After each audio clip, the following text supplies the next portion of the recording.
এরপরে অনেকে দেখা যায় ভালোবাসা দেখাতে গিয়ে মানত মানে ফেলে, আমার দল জিতলে আমি এই কাজটা করবো, করে কিনা?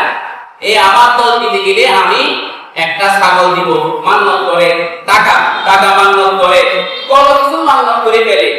অথচ রাসূল সাল্লাল্লাহু আলাইহি ওয়াসাল্লাম বলেছে গুনার কাজে কোনো মান্যত নাই, আর যে ব্যক্তি গুনার কাজে মান্যত করে ফেলবে তাহলে তাকে এই মান্যতের জন্য কাফারা ইয়ামিনের কাফারা দিতে হবে। অর্থাৎ তাকে এই মান্যত পূরণ করা যাবে না, বরং তাকে এই মান্যত ভঙ্গ করে কাফারা দিতে হবে। কেন মান্যত করেছে? কি কাফারা দিবে? তাকে 10 জন মিসকিনকে 2 বেলা খানা খাওয়াতে হবে।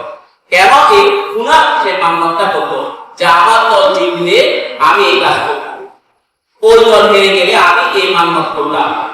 এই কাজ করলে তাকে অবশ্যই কাফারা দিতে হবে। যদি 10 জনকে খানা খাওয়াতে না পারে তাহলে 10 জনকে কাপড় দিতে হবে। এটাও যদি না পারে তাহলে 3 দিন রোজা রাখতে হবে এই মান্যতের কারণে।